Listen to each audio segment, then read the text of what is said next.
Good evening. This is Who is Grateful, and this is Scar Tissue Episode 1. Why do good men cheat? And if you've been following the post from the DM, I'll let you know when we got to the end of the DM that I was going to make my video response. And the question has been, and probably will be asked constantly, what gives me the authority to speak on love, relationship, and marriage? Well, I'm going to tell you simply this. I do this not because I'm an expert on marriage, but because God is. First and foremost, thank you for even sending the DMs and entrusting me with your heart and with your situation, because it takes a lot, especially for men, to be vulnerable and to be transparent. I pray that I've done my due diligence to hear and understand what you were saying and respond to it appropriately. And I pray not only will this help you, but it will help anybody who listens to it. So, in reading your DM, I took my time, I read it slow. It's not because it was super long or anything to that case, but it was heavy. I could feel how long that you had been carrying this. I could hear the pauses in between your sentences. I could tell the places where you stopped, probably wiped your face, crying, but you kept on typing. It didn't take much for me to see that this wasn't written in rebellion. This was written from exhaustion. And let me clear this before anything else. I did not hear a man looking for permission to sin. I heard a man who was trying not to drown, who was trying to keep his head above water while holding weights in his hands in the middle of the ocean with nobody around and no help to be sought. You were right about one thing, and it was the part that most people are uncomfortable to admit. Good men don't cheat. Quit lying to yourself. Good men do not cheat. Why? Good men do not cheat because they stop loving God. They cheat because they've been bleeding for so long in silence that they grab air anywhere that they can find it. Does that make it right? Nope. But it explains the desperation. Here's what I need you and everyone else listening to understand, even if it shakes you. What you're describing is not obedience. It's slow self-erasure. God never called you to be a martyr to dysfunction. He never asked you to disappear so everyone else could survive. He never told you that your soul was collateral damage for the appearance of a stable home. The voice telling you if you leave, everything will collapse. That's not the voice of God. That's the voice of fear, wearing scripture like a mask. Yes, covenant matters. Yes, marriage matters. Yes, your children matter. But you matter too.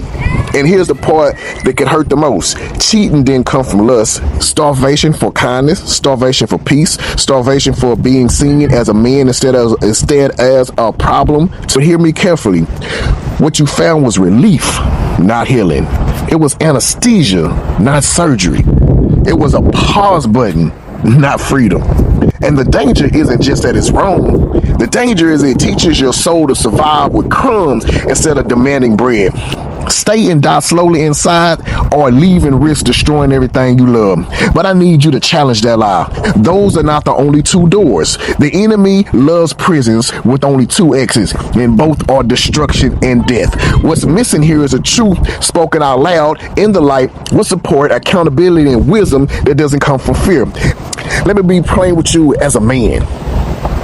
You cannot save your children by sacrificing your soul. You cannot protect covenant by secretly breaking yourself. And you cannot heal a marriage by bleeding in silence. You are not called to suffer alone. That's not holiness, that's isolation. Isolation is where sin breathes quietly and shame grows loud. I won't tell you to just pray more. I won't tell you to man up. I won't tell you to stay no matter what. Let me pause right there. Just like my pastor, I never teach or preach divorce. Like if somebody's coming to me for divorce, I'm probably not the person to communicate with.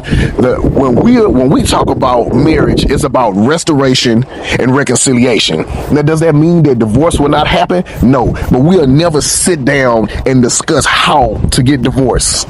I'll tell you this: God is not asking you to endure abuse, manipulation, emotional imprisonment, and not in His name. He's asking you to walk in truth, even when truth is disruptive. There is a path forward that involves courage instead of secrecy, truth instead of hiding, and help instead of pretending. The path will be painful. We're not even going to sit up here and pretend like it's going to be easy and roses, and there still won't be eggshells there in front of you where you have to choose to walk on or not. The path will be painful, but it will be clean pain. Yeah, that may be an oxymoron. It's going to be clean pain, not corrosive. You don't need another woman, bro. You need air. You need safety. You need wise counsel. You need someone to stand with you while you stop bleeding, your quiet place. And most of all, you need to know this: you are not weak for feeling this way. You are not crazy. You are not faithless. You are a man who has been strong for too long without being supported. And God has not abandoned you in this. If you're willing, the next step is not another secret. It's bringing this into the light. Yeah, there's a lot of things that grows in dark places that would die if it's exposed in the light. I know we believe that everything grows in the light, but some things only grow in the dark, and it's in the light that kills it. It's bringing this into the light carefully, wisely. Hear this: with the right people. You cannot connect this trauma, this road to recovery, with any and everybody. It absolutely matters who you do this with. Don't get in covenant with faithless, fraudulent, angry, hurt, and peed off people, thinking that you're going to be able to walk arm in arm or at all and get to the goal that's going to be the most fruitful and that's going to manifest the best result. It's not going to happen. Blind leading the blind, hurt leading the hurt, sick leading the sick is a real thing. And I know that this is, I'm not sure how far away physically, but I'm here.